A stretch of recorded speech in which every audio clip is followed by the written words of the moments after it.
Hi everyone and welcome to Wisdom with Naya. I'm Naya and I want to apologize for not posting a new vlog last week. I hope everyone had an enjoyable holiday season with their family and friends. I sadly was sick in bed, so I was not posting at all, but I'm excited to get back, and so let's jump right back into it. For anyone who's new to this channel, my name is Naya and I am following my journey as I read The Wisdom of Sundays by Oprah Winfrey, and it's a compilation of interviews that she did with her Super Soul Sunday show that she did on her own network. And this week we're going to talk about intention and what the word intention means, how it relates to your own life. And I'm actually doing a handheld today, so if I move around at all or anything like that, don't worry, it's not an earthquake because I am in California. It's just my shaky hands. So, and we might even change angles. Look at that. Okay, I'll stop because I don't know my good light. Anyway, so this week of intention. So in the book, in the section of intention, Oprah talks about a man by the name of Gary Zukav and how his book really helped her to not only create the own network, but also attributed one of his books to the success of her show. And the book that she talks about by Gary is called The Seat of the Soul. And so she says that after reading that book is really what inspired her to create the own network, is the reason why her show lasted as long as it did. And so when I read that, I said, oh goodness, I got to learn more about, I got to get to reading this section because geez, if this book can help Oprah create a network, what can it make me do? So I'm going to read a little bit from the actual section of the book, and all of you who have been on this channel before, I read a little bit from the book and then we talk a little bit about it. So this is on page 48, and Gary says, an intention is the quality of consciousness that you bring to a deed or words. It's an energy. It's your reason for speaking. It's your motivation that creates consequences. It's your motivation that creates consequences. So that's what Gary said in terms of his explanation of intention. And I think that knowing your true intention behind doing something is so important because, like he was saying, it's the motivation behind consequences. Your intention is your motivation for what you do. And in this section where Gary talks to Oprah, Oprah actually kind of simplifies what he was saying in terms of saying it's the why beneath the why. I'm sorry, Oprah did not simplify it. That's exactly what Gary said. He said, it's the why beneath the why, and she repeated that statement. And I think he did such a beautiful way of making his profound thought something that can easily jump out at the ear. It's the why beneath the why. And I believe as though that the intention, your reasoning for doing something, it has to be strong enough, it has to be pure enough if you expect a pure and strong outcome. I think what you put into the world is what you get out of it. And so if your intention is very flimsy and is not motivated by honesty or truth or goodness, then you're not going to get a positive response. If your intention is based on anger, greed, and more greed, then you're not gonna get a very good response. So I think it's about understanding the power of intention. And I'm going to tell you a little anecdote about something that actually happened to me recently and how this section actually helped me to get into a better place that I am in now. So when I first started this vlog, about almost a month ago, five weeks ago, I was in such a great place. I was super excited about the book. I'm constantly excited about the book, and it helps to motivate me and keep me grounded and just learning more about myself and how to become the best version of myself. And so I got into a place where this last week I was sick, but the week before that I was really, work was getting a lot more stressful and hectic because we were prepping for these last couple of weeks in production, and I just was like wanting to make sure I got everything done, things of that nature. And so I just started to notice that I wasn't being as creative as I usually am in terms of like writing on the side and making sure that I'm constantly feeding my creative juices outside of work. I also wasn't working out as much. I wasn't eating healthy. And then I got sick literally within a week. And I was sick for a week. And then as I was sick and just sitting in the sadness and just watching a whole bunch of Frasier, which was great, I started to think, why do I feel bad right now? Like, why am I in such this like funky place? Why do I feel bad? And so that was the first thing. And especially in terms of like my eating healthy. Like, why did I stop, eating healthy and working out when it's something I was really excited about that really made me feel good? So I started to think about why I had started working out initially. And health is always important to me in terms of wanting to be healthy, making sure I'm putting the right things into my body. But I feel as though once I start to veer into vanity a little bit more, once my intention kind of veers that way, I start to kind of tumble and fall. And so when I have initially started eating healthy and working out a few weeks ago, it was mainly because I had watched this documentary called What the Health on Netflix, and it's a vegan documentary. So I was vegan for a few weeks, and it wasn't as hard as I thought it was going to be. I had a great boost of energy. I was working out, and I was doing it primarily for a healthier lifestyle, just so that my heart won't stop, or arteries won't get clogged. And that's always been important to me, mainly because I do have diabetes runs in my family. I've lost an uncle to a massive heart attack. So I have experience with, losing people because of the unhealthy choices that they make. I've lost family members to cancer because of smoking, things of that nature. So I'm already hypersensitive to eating healthy and trying to be as healthy as I possibly can be. And so I got into a place where that was my initial goal, but then I started to, notice that I was losing weight, and then I started to think like, oh, like I'm like, I'm looking good, I'm looking better, da da da. And I started to almost like push myself even more in terms of I started to push myself even more in terms of, oh, like I'm looking great, like maybe I'll like, work out an extra workout here or do a little extra 30 minutes. And I started to kind of burn out very quickly. And then as I started to see myself like losing like 5 or 10 pounds, I got so excited about it. I was like, oh my God, I look so fabulous. And then my intention was less about being healthy and more about, oh, I look good. Like maybe I'll keep doing this to look good.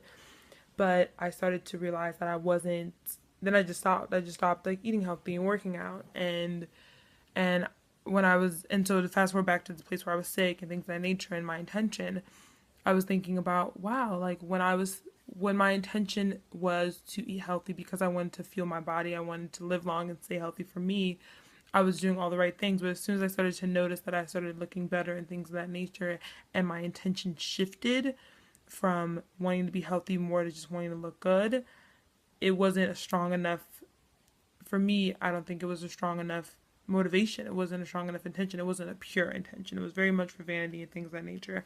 And I'm not going to say, who doesn't want to, quote unquote, whatever look good means in terms of society and things like that. That's so subjective. But being healthy, that's not really like, if you eat healthy food and things like of that nature, you're just healthier. If you stuff your face with chocolate and candy all the time, you're not that healthy. So it was so fascinating. And as that was happening and I was kind of coming out of that, I started to think about the book and that power of intention and the conversation that Gary and Oprah had, and the why beneath the why, and what you put out into the world is what you get back in, and thinking that if and thinking of how in this example that happened in my own life, how it's so related to that book, my intentions were not pure, and my intentions changed to being impure, and because of that I started to kind of see a downward drift.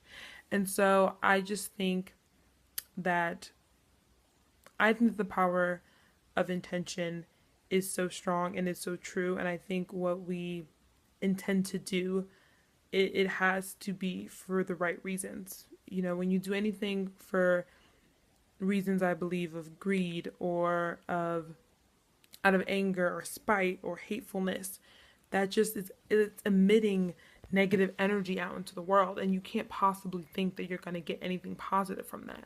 But when you emit good energy, good vibes, intentions of wanting to be healthy, wanting to be a better person, wanting to be better so that you can help inspire other people to be better, when you have that mentality, that spirit, you laugh. I mean, look, my smile just kind of, I think the lighting changed as well.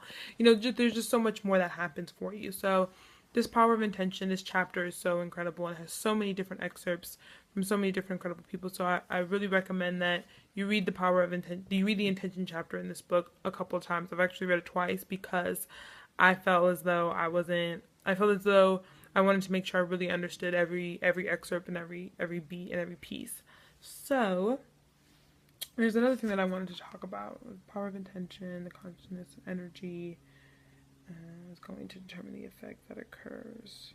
And there was something that Oprah said in her introduction of this chapter, intention, that I loved, that I'm going to find and read to you all.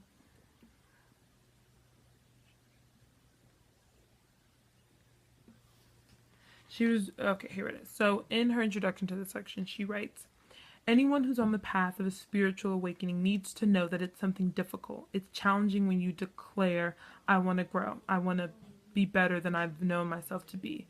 But I don't see the opportunity to craft our own lives as a burden. I see it as one of the gifts of being alive. I definitely relate. That definitely jumped out at me because life isn't easy. I think the best things that happen to you are what you work hard for, what Oprah having her own network and being the powerhouse that she is. She didn't do it overnight. It wasn't easy. It was hard work. And I know that when you work hard, you get results. And I know that when you work hard, good things happen for you. When you have pure intentions, positive things do come your way. But it's important to understand that it's not easy. And I think that can scare people. I know that can scare people. That sometimes has scared me. I have dreams and goals, but it's not gonna happen overnight. I have to work for it. And even since I was a little girl, I always dreamed of going to boarding school or dreamed of living in LA. And I had these big dreams, but I knew that I had to work super hard to achieve them. And it's about knowing that it's not going to be easy, because if you try to psych yourself out and be like, oh, it'll be a breeze, no problem, then you're going to fail before you even start. So it's being able to acknowledge that it's not going to be easy, that it's going to be hard, but remembering that the things that you have to fight for, the things you have to work for, I personally feel are so much more worth it at the end of the road than the things that you get within a day. I mean, you think about people who I think that when you succeed or you get a certain level of success or things like that, especially at such a young age, sometimes it's fleeting, and it's about longevity. If you get something quickly, it usually as quickly as you get something is as quickly as it'll go away. But the more that you have to work hard and to really fight for what you want, I think the longer that it stays, because you know how long you know how hard you fought for this, you know how much you worked, and you know that you've earned it and you have the right to it, and you're gonna fight to protect it. So just her being able to say it in this book, I'm trying to say it to you as well, is that it's important to work hard. It's important to work hard. It's important to understand that it's not going to be easy, and that's okay. But as long as your intention is pure, as long as your intention is positive, and it is about growth and about being the best version of yourself and about helping yourself be the best that you can be, if that intention is there, then the outcome will happen. Trust that it will happen as long as you keep that in mind. And so that's how I will end this week's vlog. Thank you so much for tuning in. I really appreciate it, and I really want to just take the second to just thank you all. This vlog has been such a therapy session for me and a motivator to me, and I think it's important to have an outlet, to have a way to express your feelings and your thoughts, and to know that you're not alone, that you're not going through things alone. I even throughout these weeks that I've had this vlog, like I talked about, have had, a few down moments and a few moments of uncertainty and of sadness, things of that nature. And I never want to make anyone feel like it's not important to talk about your feelings or to say that you're upset, that you're hurt, that you're sad. But as we talked about in previous weeks, don't magnify it by the power of I am. Don't magnify it and sit in it and say, I'm sad, I'm angry, I'm this, I'm that. Recognize that that's how you feel, but find a way to move forward, find a way to push through it. And that makes all of the difference in the world. And so thank you all, really, from the bottom of my heart. I really appreciate you who watch and you listen, because you really help me.